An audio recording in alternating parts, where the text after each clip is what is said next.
The Philippines server, known as one of the strongest in MLBB, where most players are skilled not only in micro and macro mechanics, but also in overall game sense and decision-making. Because of its reputation, I wanted to test if my unorthodox playstyles could work here. This time I'll go beyond just playing. I'll be observing and analyzing the server and its player base across several factors. I've played on almost every server in MLBB, but this series will be different. Instead of just climbing ranks, I'll be testing how each server reacts to my unusual strategies, how quickly they adjust, and how toxic the community can be. At the end, I'll give each server a rating from 0 to 10 based on strength, adaptability, and player experience. So welcome to part 1 of this new series, starting with the PH server. Let's dive straight into the games and see what happens. Okay, first, to blend in with the Pinoys, I will change my name into something the Filipinos will be more familiar with. I'll be going with chicken adobo, one of Philippines' most popular dishes. Now that's done, let's get started. For the first match, I went with Ooga Booga's Assassin Kufra build to start off. Since my ping will be higher than normal, I can't really play heroes or roles requiring quick button presses. Round 1. Fight! Honestly, the ranking system in this game is so overinflated due to the star protection and rank boosting services. Players who actually belong to epic rank are also able to reach mythical glory. I had enemies who were playing like bots, which really isn't the server's fault but the game's. It's really sad for people who just want to have a quality competitive games. Zach, I'm coming for you now. If the game goes too well, then it will most probably end before I can even get to finish my damage items. It's time to say goodnight, nurse.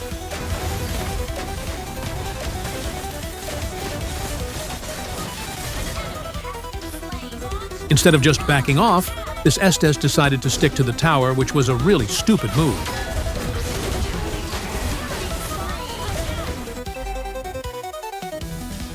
I'm coming to get you! You're asking for it so bad. The carry and I were totally destroying the enemies. She was following me around, which was nice, because that meant that they trusted me. The two of us were able to completely wipe out the enemies on our own, and the game ended with her getting a savage.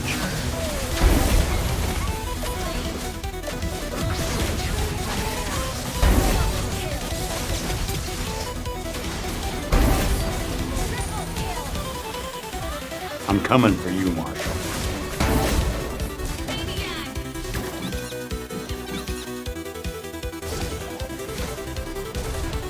Well, although that wasn't the most intense game, I would say this was a pretty good start. The next games was so much more intense, so stick around to find out. Welcome to Mobile Legends! Yuzhong Rome is what I went for in the second game. My teammates were surprisingly chill about it and didn't say anything about it. We had a long, drawn-out fight right from the start. That's how I could tell that this game was going to be an intense one, which is exactly what I wanted. It makes for good content. I got you, homie! Thanks for the free money, bitch. I really didn't expect it, but got chain stunned to death here.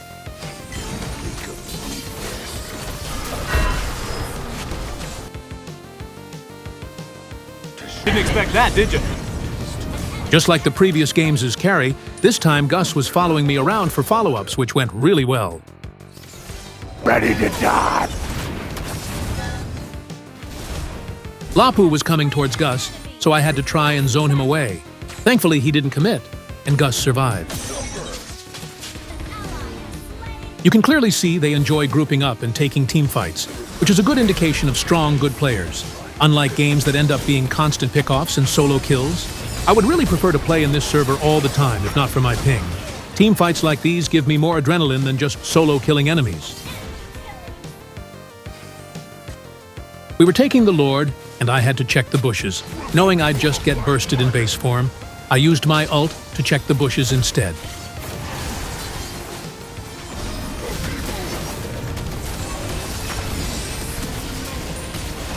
And you're dead again.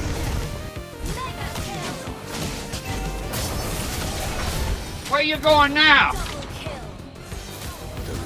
I made a blunder here by joining the fight too late. I should have just joined them sooner instead of waiting around.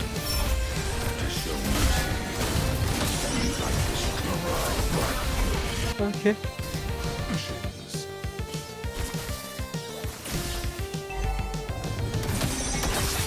Here we had one last fight where, although it felt like we would lose, we noticed that the sun was there trying to make a backdoor play.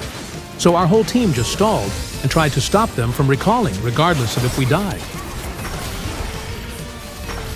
Unfortunately, the plan worked, and we were able to secure another victory. Almost everyone played well here. There were no players that were making bad decisions, and it looked like everyone was on the same page this game. Let's see how the next game will go.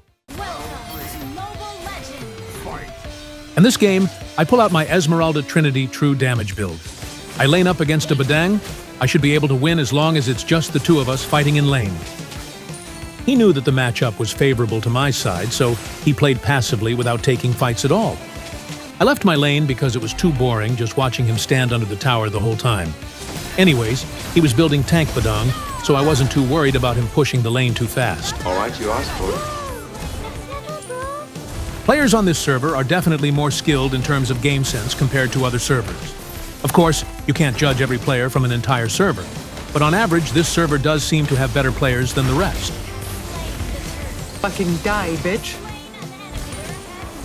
I completely abandoned the top lane because this Badang just straight up would not fight me at all.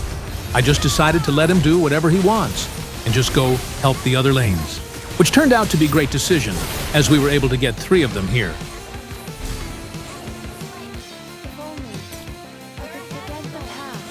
Here's Johnny!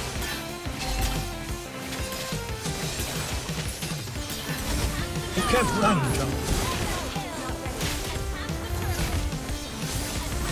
Since my build wasn't really built for sustaining, I just moved around a lot to just bait around their abilities instead of actually straight up tanking them. I can get bursted down easily. My teammates were fed enough to deal enough damage, and after that fight, we were able to secure the Lord.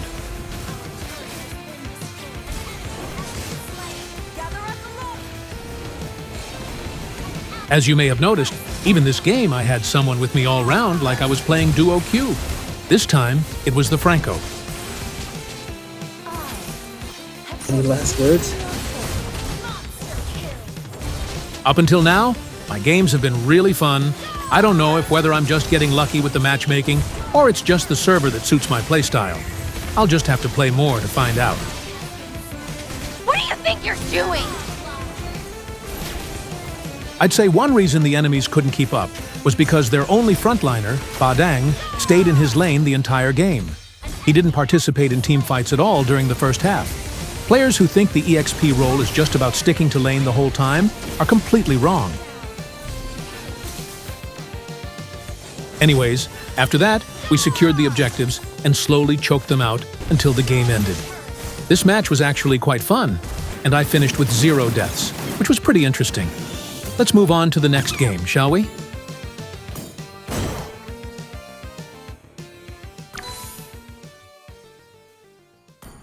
Up next, we have Fred Assassin build on the EXP. This time, I went against Glue, so it was my turn to hug the tower now, although, of course, I will be trying to rotate as much as possible.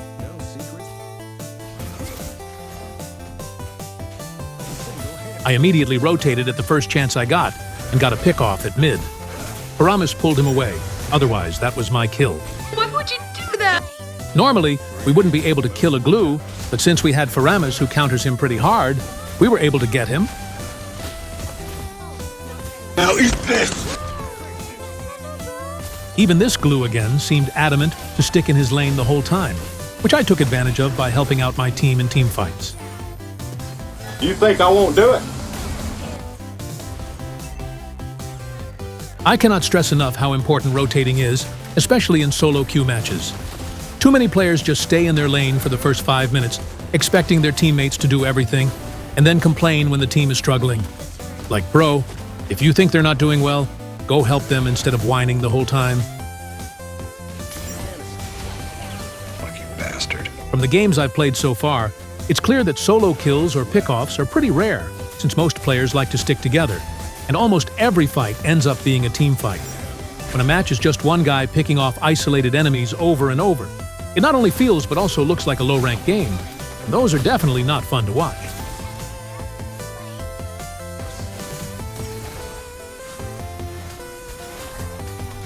This is gonna hurt.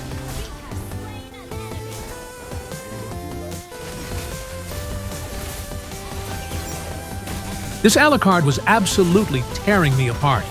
It's crazy how much damage I was taking once I had no defense items.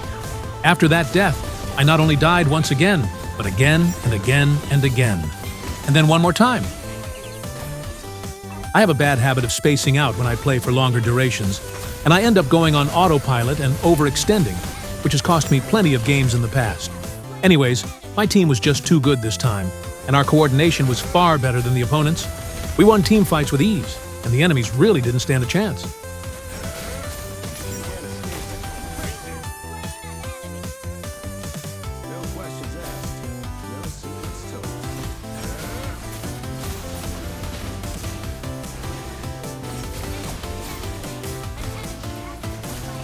Dead meat, buddy.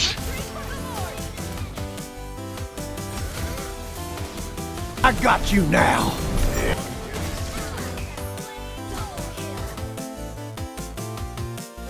This game was pretty fun too. Not as intense, but at least my build wasn't completely useless, and I was actually able to contribute, so I'd count that as a win in my book. And for the final game, I'm doing something that's never been featured on my channel before. I pulled off the Kamikaze X-Borg before, but this time I'll be trying it with Gato in the EXP lane. Final round. Mobile Legends. Fight. No matter what server you play in, having a Xylong player in a match every now and then seems to be a universal thing. I'm pretty sure the matchup favors me heavily, though. I should be able to take him out in a 1v1.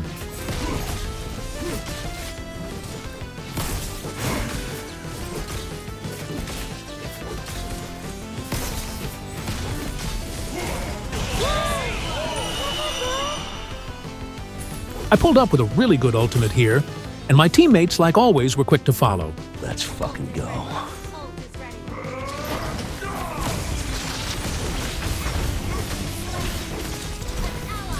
Slain an enemy.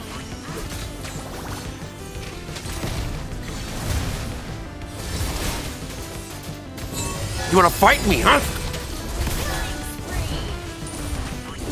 I'm not sure if I just got lucky with the matchmaking, or if the players on this server are always like this, but I had a really good experience here.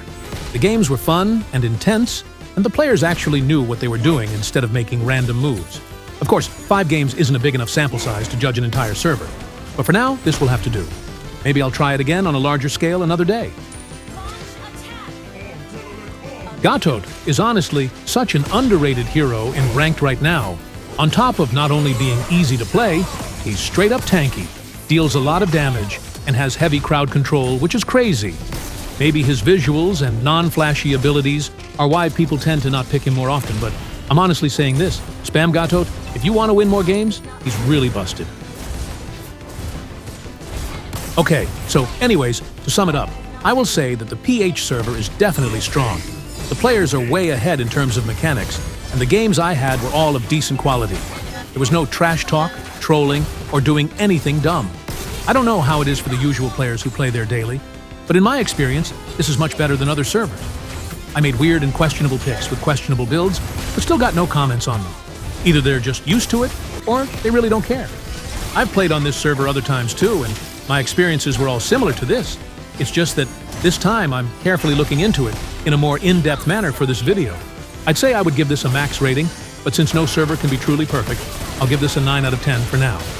Anyways, if you're still here, this was the first part of my multi-server experience journey, and if you want to see more, stick around and maybe subscribe if you haven't already.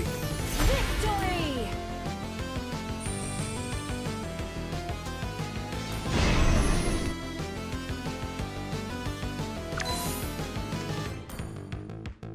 Also, here's my history for the skeptics who don't believe in my content. I lost one game on Yuzong because our hyper went AFK, but I had AFK star protection, so I didn't lose any stars. That's why I didn't bother uploading that match, since it would have just been a waste of time.